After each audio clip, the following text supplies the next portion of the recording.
Ladies and gentlemen, welcome to The Courageous Economy. I am your host, as always, Andrew Crapuchettes, the CEO and founder of Red Balloon.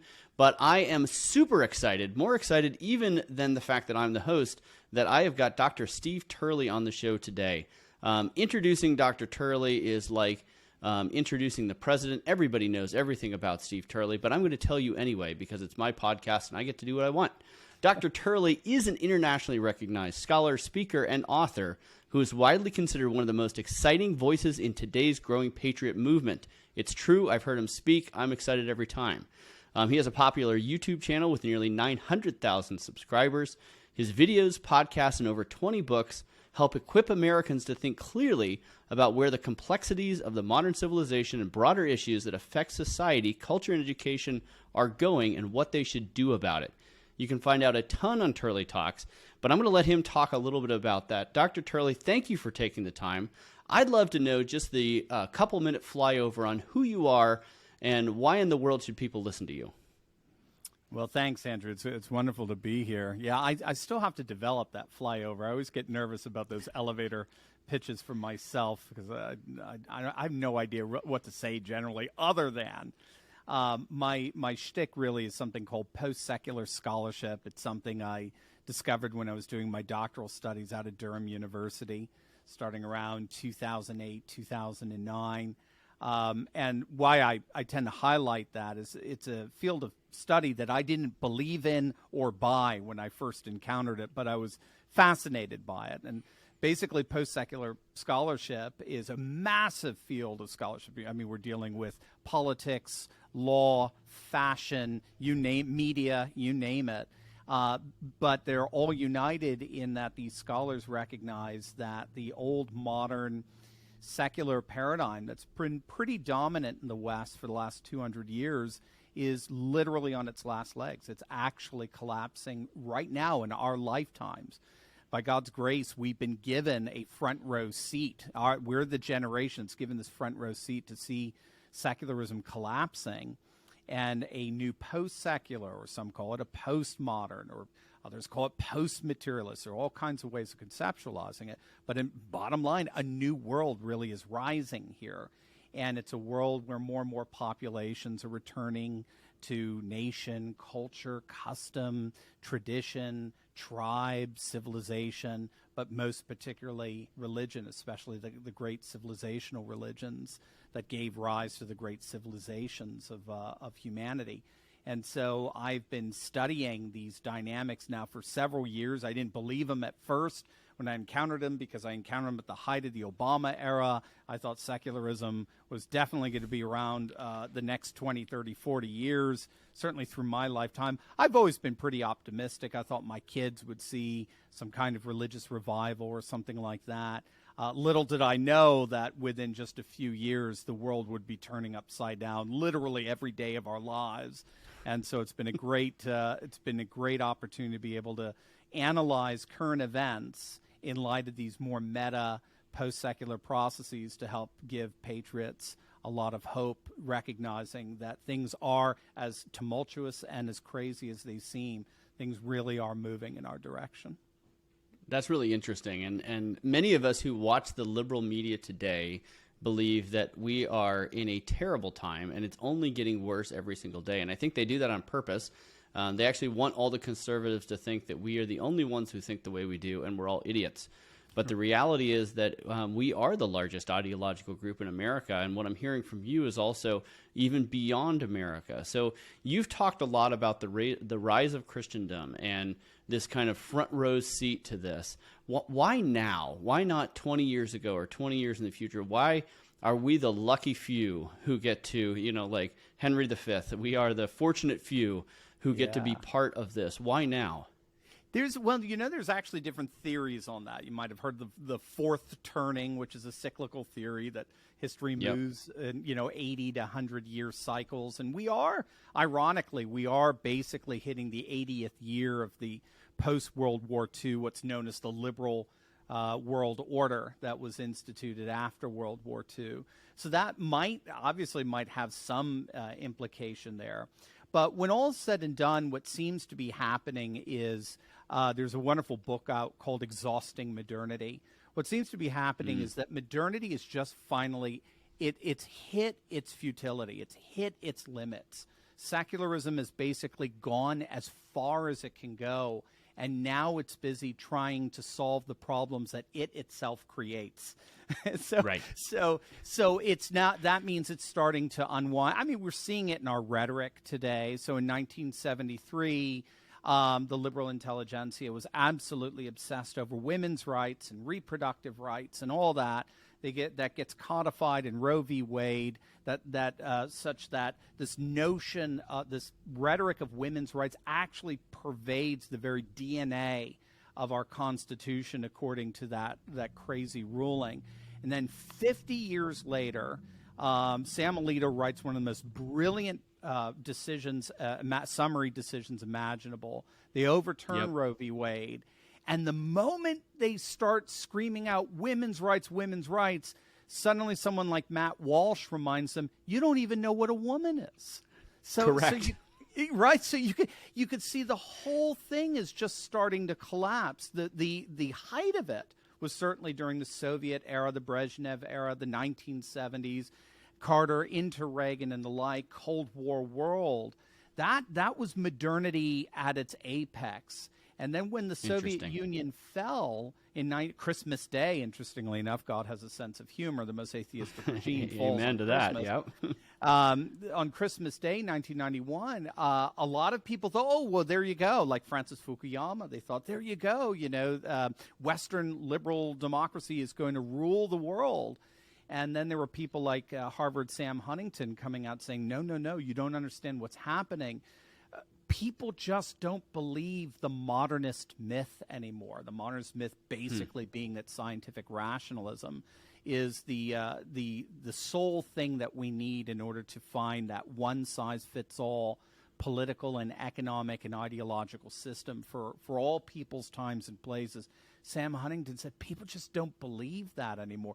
Francois Lyotard was finding that out back in the late 70s with his a book called The Postmodern Condition, one of the first times we see that term, postmodernism. People just weren't believing, they didn't have the confidence in science like they used to. There's different theories. Some seem to think that it was just the horrors of World War I and World War II, and all the optimism at the beginning of the 20th century just collapsed under those ashes. And there are all kinds of reasons there. But in the end, what we're finding now is that globalism, with its propensity towards erasing borders and boundaries and so on, shipping manufacturing jobs overseas to maximize margins, ridiculing and mocking and spitting on our customs and traditions, that's created what some scholars are calling post-security politics all over the West, where more and more populations are saying, you know what? I want the security of a nation state. I want my borders protected. I want my jobs and my economic opportunities secured. And you know what? I love being a Frenchman, or I love being an Italian. I love being an American. Stop spitting on our traditions as bigoted and racist and all kinds of phobic. So there's been a massive backlash happening. Brexit seemed to be like the biggest one we had seen on June 23rd, 2016, where the sort of the hardcore liberalism of the European Union got pushed back against by the British public. Overwhelmingly, more people voted for Brexit than had ever voted for a political party in Britain's history. And then just a couple of months later, you had Trump and November 8th of 2016. Then he had a bunch of other elections, Matteo Salvini in Italy, and the rise of Marine Le Pen in France, and you had the BJP party, which is a Hindu nationalist party in India. And all of a sudden, scholars recognized, my heavens, what these post-secular scholars were talking about back in the 2006s, 7s, and 8s is actually happening right before our very eyes. So it seems like we're just at a cusp where modernity has exhausted itself, and it can do nothing more, as we're all seeing, than to just rely on good old-fashioned modernist authoritarianism to try to keep us online. It's not going to work. The question is how much damage do they do in the meantime? That's all. Yeah, absolutely. And you're saying that people's belief in science is not just in the last 2 years when Lord Fauci tried to bludgeon us with it's science, even though the logic simply wasn't there, right? And I think that's what we saw through all of COVID is there's simply they couldn't follow an argument, right? Okay, well, if this, then that, and they would just start to scream, and at some point that has to fall apart. Okay, so I guess my next question would be, well, it's interesting, but is that just going to happen, right? We look at the beginning of America. We look at the courage that the founding fathers, John Adams, George Washington, right? They had to put their necks on the line. They had to put enormous personal risk to bring this nation about. Is this transition that you're seeing around the world right now just going to happen and conservatives can sit on their couch, keep watching Netflix mindlessly, or is there some courage maybe involved in this transition? Oh, I love it. Yeah, absolutely. We just have to go back to the last time we saw a major modernist correction, the modernist world basically collapsing. That was in the Soviet era. So in sort of a bipolar world where it was the democratic West versus the Soviet East, what a lot of people don't recognize, those are two fundamentally different outworking. Those are two superficially different outworkings of the same fundamental rationale, which is this secular, scientific atheism, as it were. We could be just as atheistic, if not more so, than the Soviet Union. That's certainly what you're going to get in terms of Alexander Solzhenitsyn's analysis. He thought the West was just as bad, just in terms of its foundations. It just happened to have two-car garages, and where the Soviet Union had gulags. He would say, it's much worse. It's the outworking of it's much worse there. But now ironically, it seems to have shifted and changed, where the Christian winds are in Russia today, or the Eastern Europe and Hungary and Poland and the like. So, no, you needed massive courage in order to see it happen. Or the way I love Solzhenitsyn, because he's the one who came to Harvard University in 1979 and gave that wonderful speech, "The World Split Apart." And his first observation was that the one thing that he thought the people of the Soviet Union had that Westerners had lost was courage. The people of the Soviets and the Eastern Bloc were standing up. They were starting to fight back in a way that he thought the pampered West had just lost the capacity to do. And classically, this is very dangerous, because the great virtues, there's your four virtues of wisdom, moderation, justice, and courage. And all the philosophers believed that courage was the single most important virtue, because without courage, you didn't have the fortitude to fight and defend for the other three. And without the ability to fight and defend for what is good, good dies. Good ends up getting destroyed by evil. So, and the irony too, when you look at the way Eastern Europe was moving, every decade the crackdowns got worse and worse and worse. Whether it's Czechoslovakia or Poland or Hungary, the crackdowns were horrible. But the resistance got bigger every single time. Right. And then you saw you literally saw in 1988 people dancing on the Berlin Wall and knocking it down. Those were very, very courageous people. You've got to recognize that without courage, everything else falls apart. Truth, goodness, beauty, wisdom, moderation, faith, hope, love. It all falls apart because they use fear and intimidation as a way of trying to keep us in line. There's an interesting, I'm sure you're familiar with Brandon Strock of the Walk Away movement. Brandon Strock was he was a gay hairdresser in New York City, voted for Hillary Clinton, cried. He was on Facebook, FaceTiming himself, crying about her loss. But then he realized over the next several months, listening to Trump and watching his policies and the like, he said, I actually agree a lot with what he's doing. And when he would say that, when he would voice that, his friends would all say, how can you say that? Mike Pence wants to throw you in a concentration camp. When these guys really get power, they're going to kill you and do all these terrible things. And he suddenly realized, my God, they've been using fear and intimidation to keep me enslaved to this ideology. And so that's when he walked away. And we're finding that more and more people are recognizing the playbook of these tyrants is that they always use fear and intimidation to keep us in line.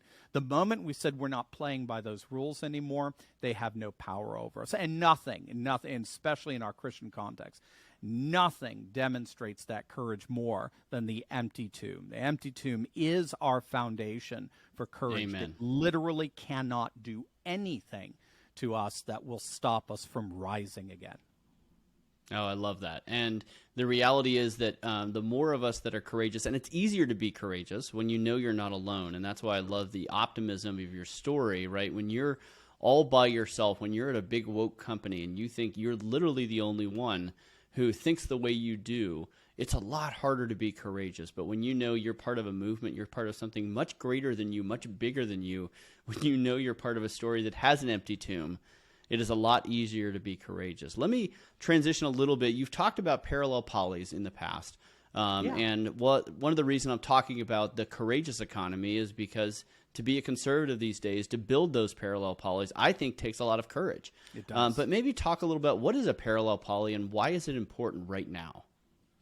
Yeah, it's a term that actually goes back to the 70s and 80s among Czechoslovakian dissidents, Václav Havel, who actually later on became president of the Czech Republic, and Václav Benda.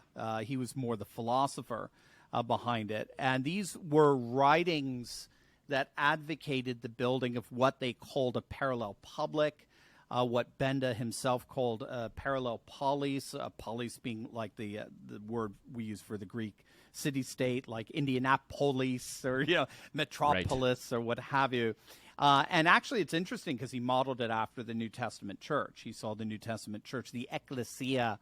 The ecclesia was the gathering of the adult citizen males who had ultimate decision-making power over the polis. So the ecclesia, which is the Greek word for church, Spanish still holds on to it with ecclesia and things like that.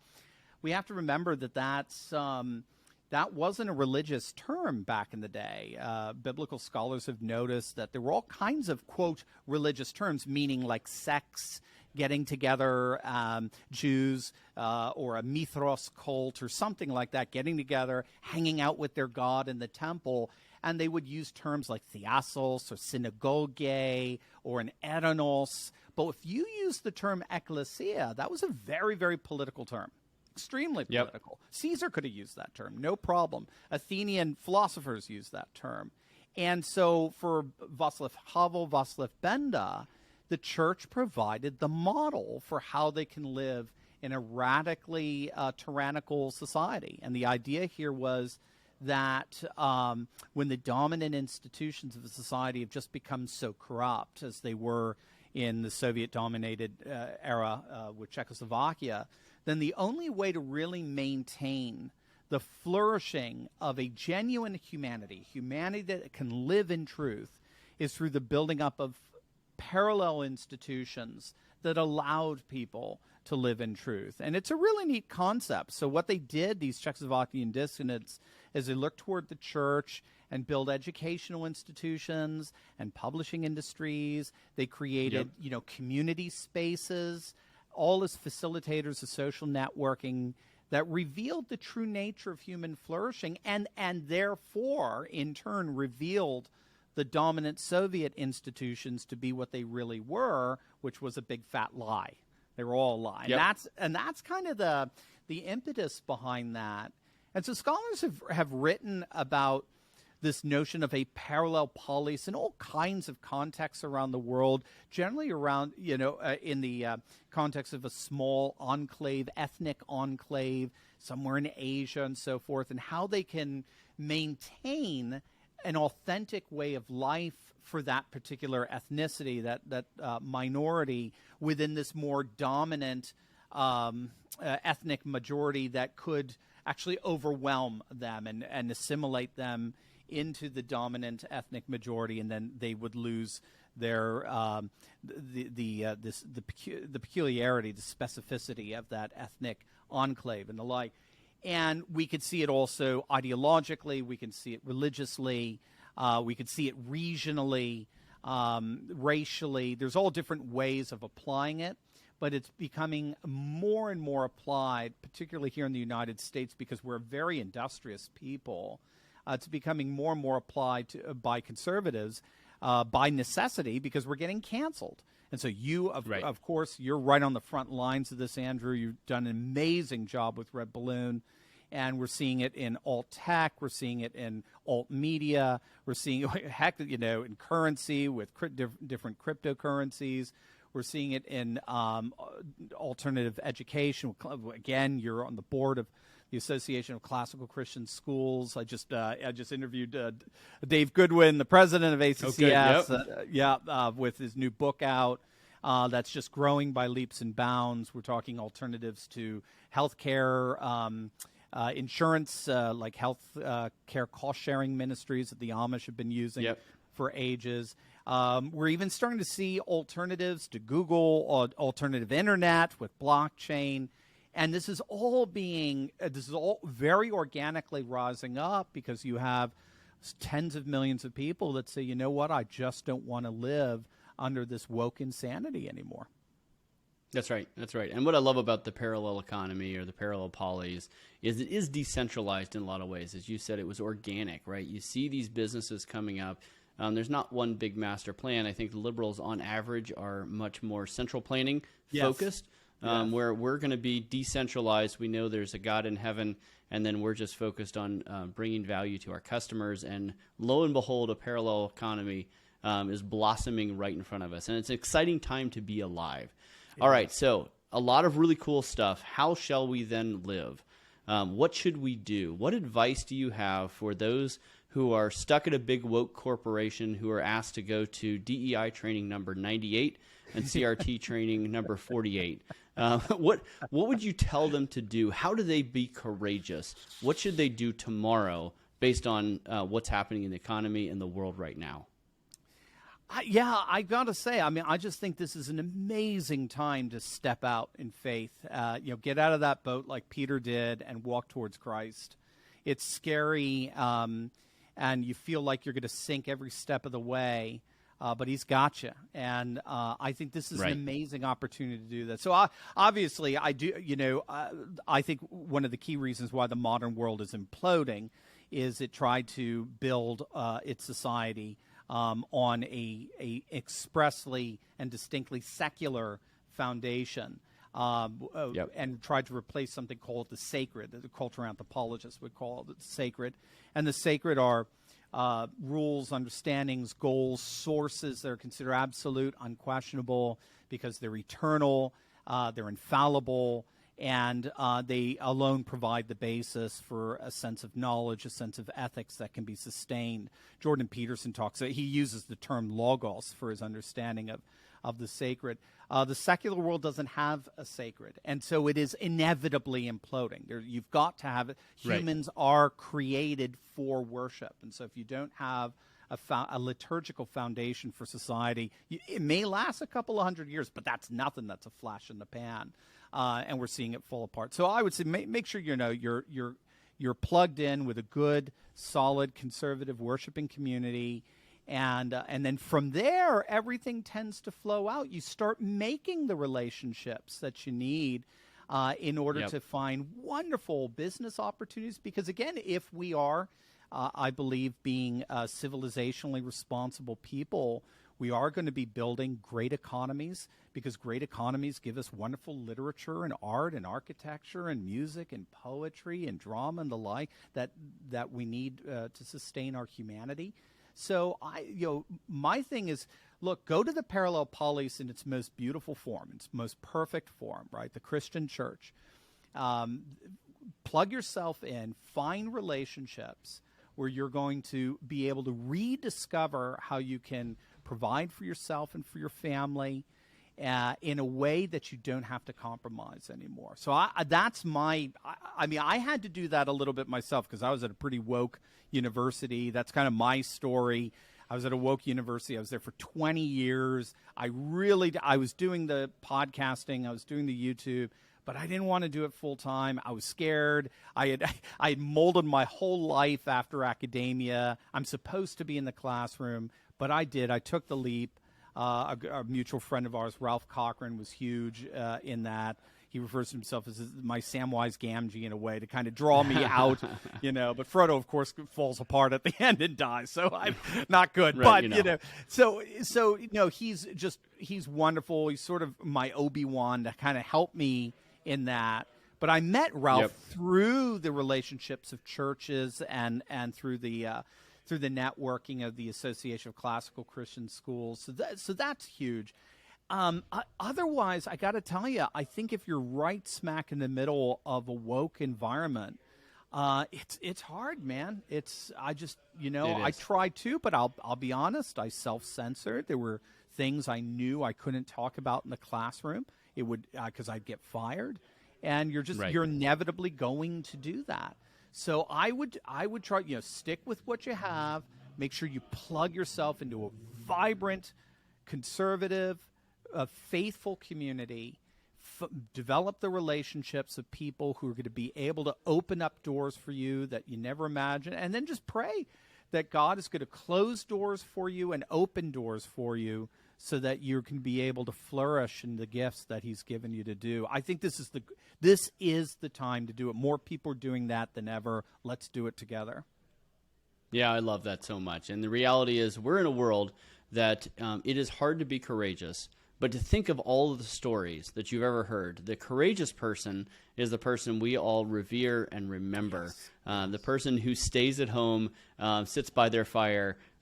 Generally, they're not really the hero of the story. And when you are courageous, and this is what I'm hearing from you, you're not just part of your story. You're part of a much larger story, a story of courage that God has been using to build this world, build world history.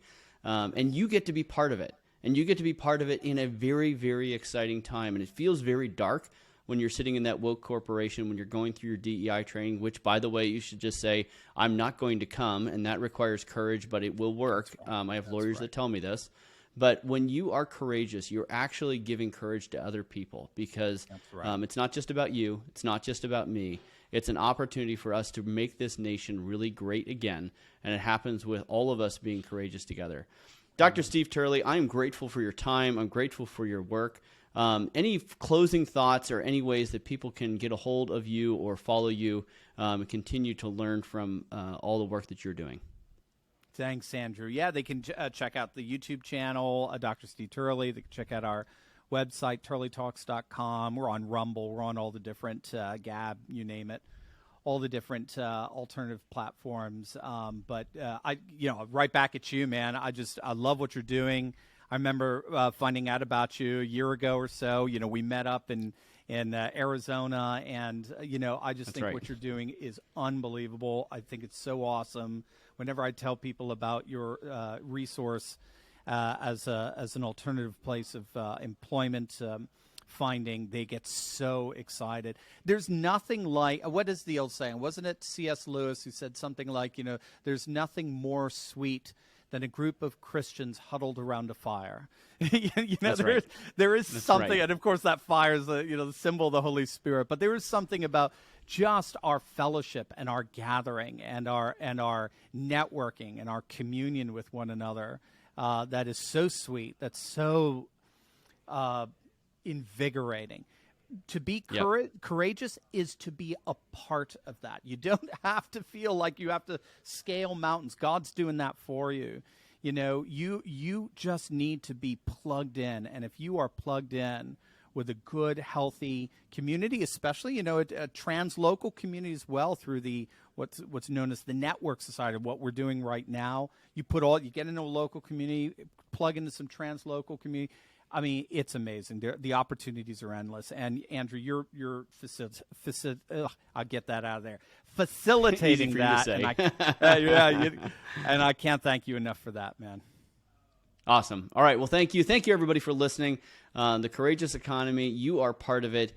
Go out, do something bold, and do it for someone else today. Have a wonderful day.